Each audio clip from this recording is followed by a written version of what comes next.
Welcome back CNBC आवाज पर। आप देख रहे हैं प्रॉपर्टी गुरु, आपके साथ मैं हूं विपिन भट्ट और आज आपके सवालों के जवाब देने के लिए हमारे साथ मोहम्मद सिंह साहब बने हुए हैं, प्रेसिडेंट कैपिटल मार्केट्स अनरॉक। चलिए, तो एक ईमेल अब हमारे पास है, वो हम देख लेते हैं। अमीश राजदेव साहब का है और आप पूछना चाहते हैं कि मुंबई में मुलुंड वेस्ट में ये कुछ प्रोजेक्ट्स देख रहे हैं और यहाँ पर इन्होंने एक प्रॉपर्टी पीरामल की देखी है, दूसरी कल्पतरू की। बहुत डिटेल नहीं दिया है लेकिन इन्होंने बस बिल्डर्स के नाम दिए हैं। ये 1 BHK या 1.5 BHK की तरफ नज़र रख रहे हैं। तो दोनों में से कौन सा डेवलपर अच्छा है और किस बजट में इनको घर मिल जाएगा, सर, ये सवाल है इनका।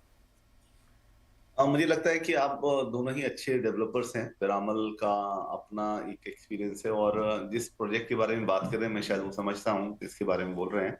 वो शायद रेडी भी है और कल्पतरू का भी जो प्रोजेक्ट है वो भी एक अच्छा प्रोजेक्ट है। मतलब उसमें आप कंपैरिजन नहीं कर सकते कि डेवलपर कौन सा अच्छा है। मुझे लगता है आपको अपना देखना चाहिए कि आपके बजट में फिट कौन सा हो रहा है वो, और दूसरा आपका कि आपका रेडी टू मूव है या कितने दिन आपको लगते हैं उसमें। क्योंकि एक आप अगर खुद के लिए रहने के लिए रह रहे हैं तो मुझे लगता है कि अगर आप ईएमआई तब दें जब आप वहां पे पोजीशन ले लेते हैं तो ज्यादा आपके लिए एक फ्रूटफुल रहता है। मैं ये भी अंडरस्टैंड करने की कोशिश कर रहा हूँ कि आप 1.5 बीच के दे रखे हैं तो आपका एक लिमिटेड बजट है। तो मुझे लगता है इन दोनों ही प्रोजेक्ट्स में मेरी एक्चुअली इतनी I am not very sure कि उसमें 1.5 या 1 BHK है या नहीं। तो वो पहला है, आपको वो देखना पड़ेगा।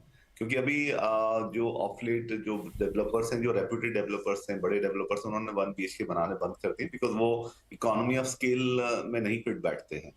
तो वो एक सबसे बड़ा क्वेश्चन है। अदरवाइज अगर मुलुंड में ही आप जो पहले की कंस्ट्रक्शन है और पिरामल तो नया एंट्रेंट था उधर, लेकिन कल्पतरू के या और भी अच्छे डेवलपर्स के अच्छे प्रोजेक्ट्स अवेलेबल हैं उस एरिया में। तो मुझे लगता है अगर आप देखेंगे तो 1 BHK उधर आपको अराउंड 50-60 या 75 लाख के बजट के आसपास मिलना चाहिए, मुझे लगता है। चलिए, तो 50 से 60 लाख में 1 BHK आ जाएगा। दोनों प्रोजेक्ट जो आप देख रहे हैं दोनों ही अच्छे डेवलपर हैं, सच कोई कंपैरिजन नहीं है। फिर भी आप जिसमें चाहें लें, बस ये है कि 1.5 क्या अवेलेबल है वहाँ पर। और आप उन इलाकों में कुछ और भी डेवलपर जो एस्टेब्लिश डेवलपर हैं मुलुंड में, सेंट्रल लाइन पर मुंबई के, वो भी आप देख सकते हैं। और अगर आप इन दो में से कोई एक चूज़ करना चाहते हैं तो फिर अपनी चॉइस से चूज़ कर लीजिए। डेवलपर्स में दोनों में कोई इशू नहीं है। चलिए, फटाफट एक ईमेल और ले लेते हैं, थोड़ा सा समय रह गया है। तो यह है माथुर साहब का और आप पूछना चाहते हैं ओमेक्स रॉयल रेसिडेंसी नोएडा, यहाँ पर एक 4 BHK देख रहे हैं, 1.5 करोड़ के आसपास का ये प्राइस इन्हें मिल रहा है। अब ये पूछ रहे हैं कि क्या ये खरीदारी अच्छी रहेगी, क्या ये अच्छा विकल्प है इतने पैसे लगाने के लिए, या फिर कोई और सजेशन है तो वो भी चाहते हैं। हाँ, दिल्ली से थोड़ी नज़दीकी चाहते हैं। क्या सलाह रहेगी सर इनके लिए? तो देखिए, ओमेक्स रेसिडेंसी ओमेक्स डेवलपर्स की अच्छा एक रेपुटेड या एक एम्बिशियस प्रोजेक्ट था अपने टाइम में। 2008 में आई थिंक ये इन्होंने कंप्लीट किया था। एक्सप्रेसवे के आसपास ही है ये, तो उससे कनेक्टिविटी दूसरे इलाकों के लिए काफी अच्छी बढ़ जाती है।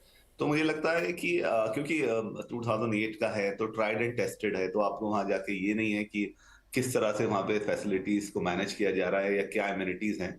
जितना मैं जानता हूँ उन्होंने एक अच्छी रेप्यूटेड कंपनी को मैनेज करने के लिए भी दिया हुआ है। तो अभी सोसाइटी फॉर्म हो गई है, तो उसके ओवरऑल चलते हुए मुझे लगता है कि एक अच्छा ऑप्शन है आपके लिए। तो मुझे लगता है आप इसी के साथ स्टिक कीजिए, क्योंकि आपका जो बजट है उसमें डेफिनेटली काफी ऑप्शन अवेलेबल हैं नए नए डेवलपर्स के, या नए इलाकों में द्वारका एक्सप्रेस हो या सेक्टर 108 या 88 या 92, इन सब में भी अवेलेबिलिटी है। लेकिन उसके लिए आपको थोड़ा सा फिर किसी को हायर करके किसी कंसल्टेंट को हायर करके उसकी सेवा लेनी पड़ेगी। लेकिन इसमें अगर आप ओमेक्स में जाते हैं तो मुझे लगता है कि आपको मालूम है कि वहां पे क्या पॉजिटिव्स हैं और क्या नेगेटिव्स हैं। उसको देखते हुए आप अपना बजट के हिसाब से अपना डिसीजन ले सकते हैं।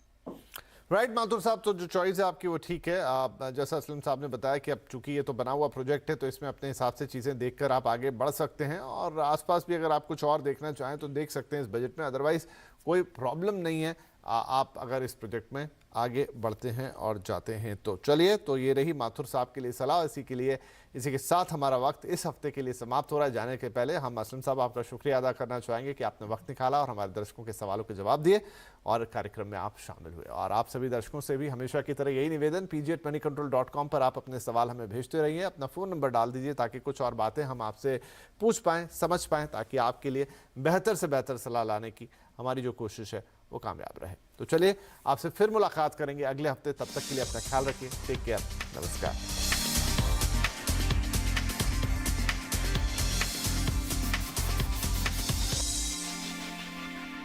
फ्यूचर